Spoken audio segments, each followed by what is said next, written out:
Good morning friends, स्वागत है आप सबका एसएससी ड्रीम जॉब पर। दोस्तों आज के वीडियो में 2 मई 2020 के करंट अफेयर्स डिस्कस करेंगे। और दोस्तों आज की वीडियो में आपको डिस्क्रिप्शन में क्वेश्चंस का पीडीएफ का लिंक भी मिल जाएगा, जहां पे आपको पीडीएफ फाइल मिल जाएगी विद करेक्ट आंसर की। ठीक है फ्रेंड्स, तो ये आपकी तैयारी में काफ़ी हेल्पफुल साबित होने वाला है। दोस्तों अगर अभी तक आपने मेरे चैनल को सब्सक्राइब नहीं किया है तो प्लीज़ चैनल को सब्सक्राइब कर दीजिए और बेल आइकन भी प्रेस कर दीजिए ताकि आपको आने वाले नोटिफिकेशंस मिलते रहें। चलिए फर्स्ट क्वेश्चन पे मूव करते हैं। फर्स्ट क्वेश्चन है, Mahatma Gandhi national rural employment guarantee scheme यानी कि जो मनरेगा योजना है भारत की, उसके अंतर्गत सबसे अधिक रोजगार देने वाला स्टेट कौन सा बन गया है। तो कौन से स्टेट में सबसे ज़्यादा जो है मनरेगा के अंतर्गत रोजगार दिया गया है। आपके पास चार ऑप्शन है, राजस्थान, हरियाणा, मिजोरम और छत्तीसगढ़। तो दोस्तों इसका करेक्ट आंसर ऑप्शन डी हो जाएगा, छत्तीसगढ़। छत्तीसगढ़ में रिसेंटली जो फाइनेंशियल ईयर है 1920, इसके अंतर्गत सबसे ज़्यादा जो रोजगार हैं मनरेगा के अंतर्गत छत्तीसगढ़ में दिए गए हैं। ठीक है, चलिए नेक्स्ट क्वेश्चन पे मूव करेंगे। नेक्स्ट क्वेश्चन है, भारतीय मूल के किस डॉक्टर को जापान का प्रतिष्ठित ऑर्डर ऑफ राइजिंग सन का सम्मान मिला है। ऑप्शन है आपके पास, हरगोविंद खुराना, रघुराम राजन, सतीश चंद्र और थानगमजाम धाबाली। तो फ्रेंड्स इसका करेक्ट आंसर ऑप्शन डी हो जाएगा, थांगजाम धाबाली, जो हमारे भारत के मणिपुर के निवासी थे और एक बहुत ही अच्छे डॉक्टर हैं और इनको जापान में ऑर्डर ऑफ राइजिंग सन का अवार्ड मिला है। ठीक है, थांगजाम धाबाली इसका करेक्ट आंसर हो जाएगा।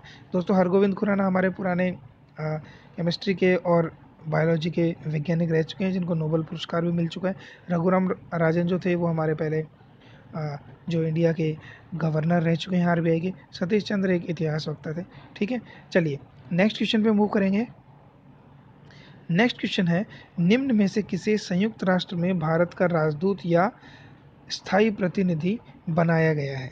ठीक है, तो दोस्तों इसका करेक्ट आंसर ऑप्शन बी होगा, टीएस त्रिमूर्ति को जो है यूएन में इंडिया का एम्बेसडर बनाया गया और परमानेंट जो रिप्रेजेंटेटिव भी इन्हीं को बना दिया गया है। ठीक है, तो करेक्ट आंसर इसका टीएस त्रिमूर्ति होगा, आपको याद रखना है। साथ के साथ अपन ऑप्शंस में देख लेते हैं। सुरेश एन पटेल हैं जो एमडी एंड सीईओ थे आंध्रा बैंक के, जिनको अभी सतर्कता आयुक्त बना दिया गया है। संजय कोठारी जो है वो हमारे चीफ विजिलेंस कमिश्नर हैं, यानी कि मुख्य सतर्कता आयुक्त हैं। नरेंद्र मोदी देश के प्रधानमंत्री हैं। तो इस क्वेश्चन का करेक्ट आंसर आपको याद रखना है टीएस त्रिमूर्ति। ठीक है, चलिए नेक्स्ट क्वेश्चन पे मूव करेंगे। नेक्स्ट क्वेश्चन में पूछा है दोस्तों, भारत की जनता के द्वारा जेनेरिक दवाइयों का लाभ उठाने के लिए, ताकि लोग जेनेरिक दवाइयाँ खरीद सकें और उनके बारे में जान सकें, इसके लिए कौन सी ऐप गवर्नमेंट ऑफ इंडिया ने लॉन्च करी है।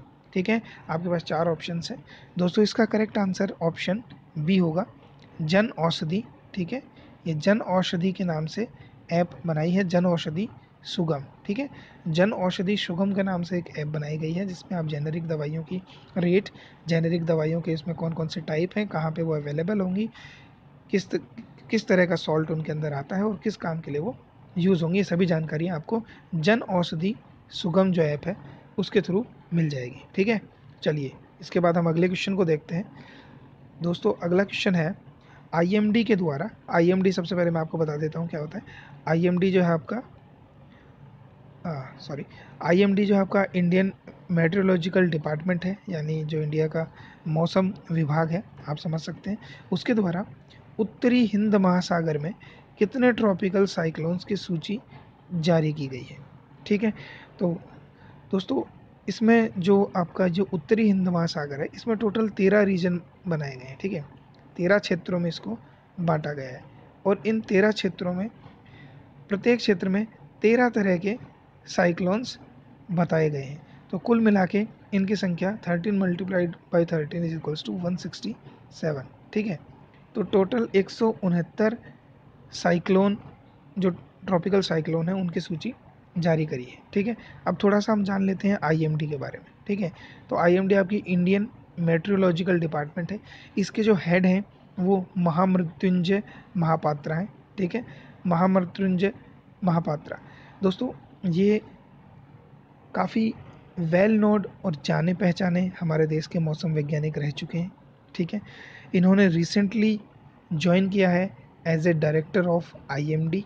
ठीक है, इनके बारे में एक ख़ास बात ये भी है कि इन्हें साइक्लोन मैन भी बोला जाता है, ठीक है, इन्हें साइक्लोन मैन ऑफ इंडिया बोला जाता है, ठीक है।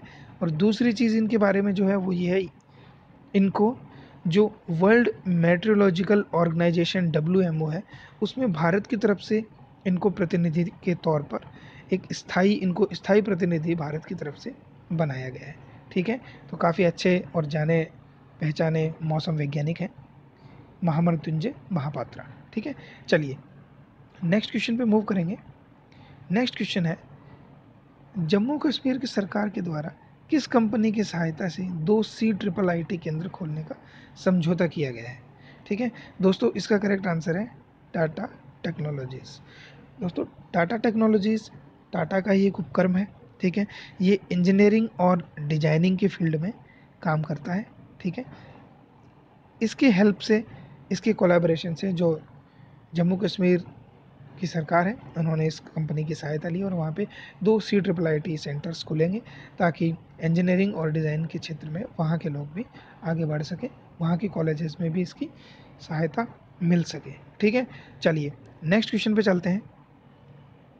नेक्स्ट क्वेश्चन है, फीफा ने कोविड-19 के दौरान चिकित्सा सैनिकों के लिए जो वर्ड यूज़ हुआ है यहाँ पे हेल्थ वॉरियर्स हुआ है, ठीक है, हेल्थ वॉरियर्स।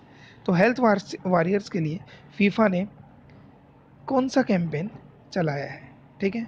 ऑप्शंस है #GoCorona, #WeWillWin, या फिर #WeAreTogether, या फिर We Will Do It, ठीक है।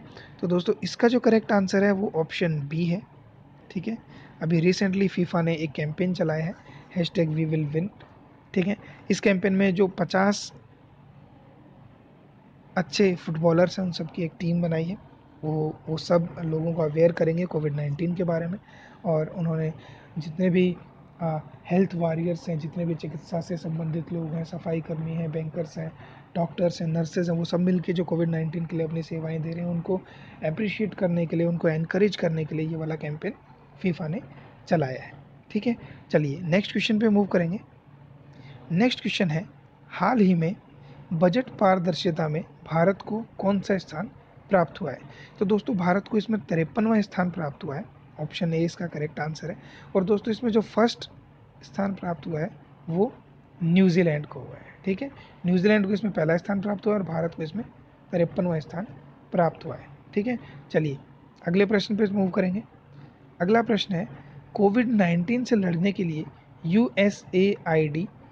यूएसएड के द्वारा भारत को कितनी धनराशि का सहयोग मिला है, ठीक है। ऑप्शन है 3 मिलियन, 4 मिलियन, 5 मिलियन या $2 मिलियन। तो दोस्तों इसका करेक्ट आंसर ऑप्शन ए है, ठीक है। ऑप्शन ए इसका राइट आंसर है। यूएसएड की तरफ से इंडिया को $3 मिलियन मिले हैं। दोस्तों जो यूएसएड है वो United state agency of international development है, ठीक है। ये एजेंसी अमेरिकन लोगों के द्वारा जो डोनेशन का और गवर्नमेंट ऑफ जो अमेरिका है वहाँ का ये फंड है, ठीक है। पूरे वर्ल्ड में जहाँ भी कभी कोई क्राइसिस होती है या कहीं भी लोगों को किसी भी तरीके से, किसी भी नेशन को अगर फाइनेंशियल सपोर्ट की आवश्यकता महसूस होती है तो उनकी हेल्प करने के लिए यूएसएड हमेशा सामने आता है, ठीक है। तो इस टाइम पे इंडिया में कोविड-19 से लड़ने के लिए सरकार जितनी भी कोशिश कर रही है कॉम्बैट करने के लिए कोविड-19 को, तो उसके हेल्प के लिए यूएसएड ने $3 मिलियन की हेल्प इंडिया के लिए करी है, ठीक है। ये अमेरिका में संचालित कंपनी है और यूएसएड ने हेल्प किया है, ठीक है। चलिए नेक्स्ट क्वेश्चन पे मूव करेंगे। नेक्स्ट क्वेश्चन है, निम्न में से किसे ग्लोबल आइडेंटिटी टैग यानी कि GI टैग मिला है। ऑप्शंस है चखाओ चावल, ठीक है, जो कि मणिपुरी हैं, मणिपुर में ये पैदा होते हैं। दूसरा है गोरखपुर का टेराकोटा। तीसरा है कोविलपट्टी कदलाई मिठाई जो कि तमिलनाडु की है, ठीक है। तो क्वेश्चन है कि निम्न में से किसे GI टैग मिला है। तो दोस्तों इसका करेक्ट ऑप्शन है उपरोक्त सभी, ठीक है। दोस्तों इन तीनों चीज़ों को GI टैग मिल चुका है इंडिया में। चखाओ चावल मणिपुर में पैदा होते हैं। जो गोरखपुर का टेराकोटा है एक आर्ट है, जो छोटी छोटी मिट्टी की मूर्तियाँ बनाई जाती हैं। ये गोरखपुर के औरंगाबाद गांव में ये वाली चीज़ स्टार्ट हुई थी, ये छोटी छोटी मूर्तियाँ बनाना, ठीक है। और तीसरा जो है कोविलपट्टी कदलाई मिठाई, ये जो गुड़पट्टी की मिठाई होती हैं जिसमें मूंगफली और गुड़ यूज़ किया जाता है। ये वाली मिठाइयाँ तमिलनाडु में बनाई जाती हैं, ठीक है। तो इन तीनों को मणिपुर के चखाओ चावल, गोरखपुर का टेराकोटा और तमिलनाडु की जो कोविलपट्टी कदलाई मिठाइयाँ हैं, इन तीनों को जीआई टैग मिल गया है, ठीक है। चलिए नेक्स्ट क्वेश्चन पे मूव करेंगे। नेक्स्ट क्वेश्चन है आयुर्रक्षा कोरोना से जंग पुलिस के संग, ठीक है। ये कैंपेन किसके द्वारा चलाया गया है, ठीक है। ऑप्शन है आपके पास AIIA और दिल्ली पुलिस के द्वारा, ऑप्शन बी भारत सरकार और दिल्ली पुलिस, तीसरा अमेरिका और भारत, या फिर ऑल ऑफ दीज। तो फ्रेंड्स इसका करेक्ट आंसर ऑप्शन ए है, ठीक है। जो AIIA है, नीचे मैंने इसका फुल फॉर्म भी आपको दिया हुआ है, आप देख सकते हैं यहाँ से, all India institute of Ayurveda. और जो दिल्ली पुलिस है, उन्होंने मिलके लोगों को कोरोना वायरस के अगेंस्ट में जानकारी देने के लिए, लोगों को अवेयर करने के लिए और बीमारी से बचाने के लिए एक कैंपेन रन किया है। तो इसका जो नाम है आयुर्रक्षा कोरोना से जंग पुलिस के संग, ठीक है। तो ये कैंपेन चलाया जा रहा है जिससे लोगों को काफ़ी हेल्प मिल रही है, ठीक है। चलिए नेक्स्ट क्वेश्चन पे मूव करते हैं। अगला प्रश्न देखते हैं। दोस्तों ये सारे प्रश्न आप लोगों के लिए काफ़ी इंपॉर्टेंट साबित हो सकते हैं, क्योंकि किसी भी कॉम्पिटिटिव एग्जाम में आप देखेंगे करंट अफेयर्स का वेटेज हमेशा ज़्यादा होता है। तो आप लोग प्लीज़ करंट अफेयर्स को अच्छे से तैयार कीजिए, जितना आप अच्छा स्टडी मटेरियल इसके लिए ले पाएँ लीजिए, और अच्छे से अपनी तैयारी को बूस्टअप कीजिए ताकि आपका करंट अफेयर्स की तैयारी अच्छी हो जाए, ठीक है। चलिए अगले प्रश्न पे देखते हैं। अगला प्रश्न है defence institute of advance technology और DRDO के द्वारा कौन सा माइक्रोवेव स्टेरिलाइज़र बनाया गया है, ठीक है। आपके पास 4 ऑप्शन दिए हुए हैं यहाँ पे, अतुल्य, अक्षय, अद्भुत और उपरोक्त सभी। तो दोस्तों यहाँ पे ऑप्शन ए करेक्ट है, ठीक है। अतुल्य नाम से हमारे DRDO के जो इंस्टीट्यूट है एडवांस टेक्नोलॉजी का, उन्होंने एक माइक्रोवेव स्टेरिलाइज़र बनाया है। सॉरी। अब दोस्तों ये माइक्रोवेव स्टेरिलाइज़र है, ये किस तरीके से काम करेगा। ये फ्रेंड्स एक डिवाइस होती है, एक बॉक्स डिवाइस होती है जिसमें से माइक्रोवेव्स जनरेट होती हैं जो टेम्परेचर क्रिएट करते हैं 56 डिग्री टू 60 डिग्री का, ठीक है। इसको किसी भी रूम में रखा जा सकता है, या फिर कहीं भी जहाँ पे इस तरह के इंस्ट्रूमेंट हों जो इन्फेक्टेड हों, जो फोमाइट्स हो सकते हैं, ऐसी जगह पे इसको रखा जाता है। इससे जो वेव निकलेंगी ये 30 सेकंड से लेके 1 मिनट के अंदर किसी भी मटेरियल को स्टेरिलाइज कर सकता है। उस पर किसी भी तरीके का वायरस है, चाहे वो कोरोना हो या कोई अलग तरह का वायरस हो, उसको डिस्ट्रॉय कर सकता है। तो ये अतुल्य नाम से एक इन्होंने डिवाइस बनाई है माइक्रोवेव स्टेरिलाइज़र, जो कि DRDO और defence institute of advance technology के द्वारा बनाया गया है, ठीक है। चलिए नेक्स्ट क्वेश्चन पे मूव करेंगे। नेक्स्ट क्वेश्चन है महिला एवं बाल विकास मंत्रालय के नए सचिव कौन बने हैं, ठीक है। आपके पास 4 ऑप्शन है, प्रणब मुखर्जी, अजय त्रिके, कैलाश सत्यार्थी, या फिर राजीव कुमार, ठीक है। तो फ्रेंड्स जैसे कि आपको पता है प्रणब मुखर्जी हमारे पुराने राष्ट्रपति रह चुके हैं। कैलाश सत्यार्थी को साहित्य का नोबल, शांति का नोबल मिल चुका है। तो यहाँ पे इसका जो करेक्ट आंसर है वो है मिस्टर अजय त्रिके, ठीक है। अजय त्रिके यहाँ पे इसका करेक्ट आंसर है। ये महिला एवं बाल विकास मंत्रालय के नए सचिव बने हैं, ठीक है। चलिए नेक्स्ट क्वेश्चन देखते हैं। नेक्स्ट क्वेश्चन है श्रीमती हेमा भारली जिनका 101 वर्ष की उम्र में निधन हो गया, वे किससे संबंधित थी, ठीक है। तो क्वेश्चन में ये पूछा गया है जो हेमा भारली एक लेडी हैं जिनका भी रिसेंटली डेथ हुई है, उनका संबंध किस क्षेत्र से था, ठीक है। इतिहासकार, डॉक्टर, लेखिका, या फिर स्वतंत्रता सेनानी। तो दोस्तों इसका जो करेक्ट आंसर है वो स्वतंत्रता सेनानी है, ठीक है। ये जो हेमा भारली थी ये स्वतंत्रता सेनानी रह चुकी थी। 101 साल की उम्र में इनका निधन हुआ है। काफ़ी समय तक ये जीवित रही और देश की इन्होंने सेवा करी है। दोस्तों इनको भारत सरकार के द्वारा पद्मश्री भी मिल चुका है, ठीक है। पद्मश्री का पुरस्कार पाने वाले स्वतंत्रता सेनानी थी ये। गांधी जी की विचारधारा से काफ़ी प्रेरित थी, ठीक है। अहिंसा के पथ पे चलते हुए इन्होंने एक स्वतंत्रता सेनानी की भूमिका निभाई थी, ठीक है। तो इनका भी रिसेंटली निधन हो गया है। तो पर्सन इन न्यूज़ के पोर्शन में आपको इस तरह के क्वेश्चंस पे याद रखने पड़ेंगे जिनमें काफ़ी लोगों के बारे में बताया गया होगा। अब जैसे रिसेंटली यहाँ पे ऋषि कपूर की डेथ हो गई थी, तो ये भी एक क्वेश्चन बन सकता है। ये क्वेश्चन भी आपके लिए पुटअप हो सकता है कहीं भी। दूसरा, रिसेंटली इरफान खान की भी डेथ हुई है।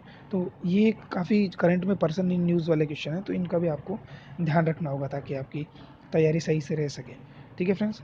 तो ये थे 2 मई 2020 के करंट अफेयर्स के क्वेश्चन। अगर वीडियो आपको पसंद आ रहा है तो प्लीज़ वीडियो को आप लाइक कीजिए, दोस्तों के साथ शेयर कीजिए, कमेंट करके आप आपके सजेशंस में मुझे बता सकते हैं। और दोस्तों मैंने इसकी पीडीएफ फाइल डिस्क्रिप्शन बॉक्स में उसका लिंक डाल दिया, वहाँ से आप पीडीएफ डाउनलोड कर सकते हो। पीडीएफ में मैंने सारे आंसर्स टिक कर दिए हैं, रेड कलर से मार्क कर दिए हैं, ताकि आपको दोबारा से वीडियो देखने की ज़रूरत ना पड़े, वहीं से आप डायरेक्ट क्वेश्चंस को तैयार कर सकें। दोस्तों टेलीग्राम चैनल पे भी अवेलेबल है, वहाँ से भी आप सारा स्टडी मटेरियल ले सकते हैं। तो ठीक है, आप अपनी तैयारी कीजिए। Wish you all the very best. Bye bye.